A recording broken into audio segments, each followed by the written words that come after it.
All right, let's jump right in. There's this idea making the rounds online, a silver squeeze. And it's a big one. We're talking about something that some people think could seriously shake up the financial world. Today, we're going to unpack exactly what that means and how it might connect, believe it or not, to the future of the US dollar.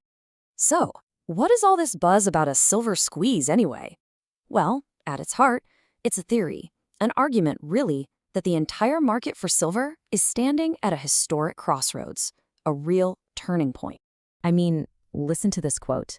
The people who believe in this, they think we're just in the first inning of something that's going to be talked about for generations. So, okay, let's dive in. To understand why anyone would say that, you got to start with the central conflict, the real tug of war at the heart of the silver market. Okay, so section 1, the great silver squeeze, the core conflict. The whole idea here, the entire thesis, it all boils down to this growing gap, this disconnect between two very, very different types of silver. Yeah, we're talking about a showdown between the paper silver that traders bet on and the real, physical stuff, the metal you can actually hold in your hand. Which brings us to section 2, paper versus physical silver, a market that's really divided. Look, to get what this squeeze is all about, you have to understand this split. It's everything. It's the world of paper silver versus the real deal. So paper silver isn't actually silver at all. It's a promise, an IOU. It's a contract that says you'll get the real metal later. Now, big banks and traders use this to bet on the price. If they think the price is going to drop, they short it. They sell these promises. But here's the catch. What happens if the price goes up instead? Well, then they're in trouble. They have to buy it back at a higher price, and that's when they get squeezed. And this is where it gets absolutely nuts. According to the people pushing this theory, for every 1 ounce of actual physical silver sitting in a vault somewhere, there are somewhere between 100 and 200 of these paper promises floating around. Think about that. 100 promises for every 1 bar. So you've got this totally lopsided situation, right? A mountain of promises sitting on top of a molehill of actual metal. And the argument here is that this game, well, it's about to end. All right, on to section 3, a perfect storm of demand, the industrial boom. So picture this. You've got this fragile paper market balanced on a pinhead of physical supply. Now, let's throw some gasoline on the fire. Let's talk about the absolute explosion in demand for the real stuff. You know, silver is the most conductive metal on Earth. It's basically irreplaceable for all the tech that's building our future. And right now, you've got this new trifecta, AI, electric vehicles, and solar panels, just gobbling it up at a rate we've never seen before. And that's not even counting its crucial role in things like nuclear power and defense. And just look at this multiplication effect. The servers that are powering this whole AI revolution, they need 2 to 3 times more silver than the old school data centers. For the big tech companies building all this stuff, silver isn't a nice to have, it's a must have. They have to get it pretty much no matter the cost. And if you think that's something, check out the shift to EVs. It's even more dramatic. Your average electric car uses a whopping 10 times more silver than a regular gas-powered one. 10 times! Every single EV that gets made is another huge draw on that shrinking physical supply.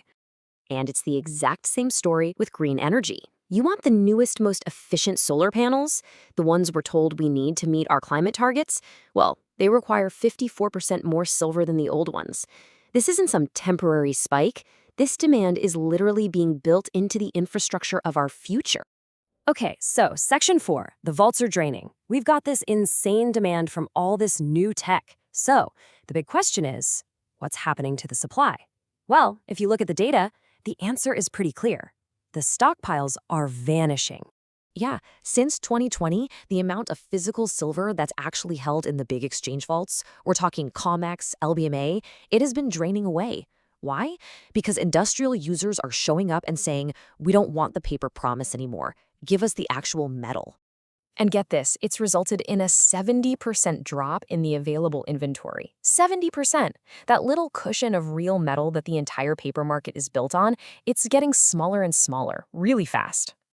All told, this has created what's called a structural supply deficit of 800 million ounces, and that's just since 2019. Let that sink in. For 7 years in a row, the world has used up way more silver than has been mined. We're eating into our savings, and the savings are running low. And that brings us to the final piece of the puzzle, section 5, the dollar's big reset, the end game. This is where it all comes together, and it's definitely the most provocative part of the whole theory. How on earth does a squeeze on one metal connect to the entire global financial system and the fate of the US dollar? Well, it apparently starts with a quiet rule change in a big international banking agreement called Basel III. Now, to put it simply, this update completely changed how central banks look at physical gold. It went from being classified as a Tier 3 asset, kind of risky, to a Tier 1 asset, the safest of the safe. Basically, it's now officially on par with cash and government bonds. So the argument goes like this. As other countries get a little nervous about holding so much U.S. debt, who's left to buy it? The Federal Reserve itself. The source we're looking at has a great analogy for this. They say it's like trying to solve your debt problem by refinancing your credit cards with more credit cards. It just doesn't work long term. And here's the chain reaction they lay out. Step 1. Basel III changes the rules, making gold a top-tier asset. Step 2. Central banks around the world start quietly selling off their paper assets, like U.S. Treasury bonds. Step 3. They take that cash and they buy real physical stuff, gold, and by extension, silver. This creates this whole new source of demand for the metals, but it also means there's less demand for US dollars, which, could put real pressure on its value. So the big takeaway here is that silver is no longer just some industrial commodity. According to this theory, it's now become a geopolitical chess piece, a strategic asset that entire nations are quietly accumulating. So this whole idea, it forces us to step back and ask a really fundamental question, right? In a world that runs on digital promises and paper contracts, what gives money its actual value? As the system shifts, that might just be the most important question of all.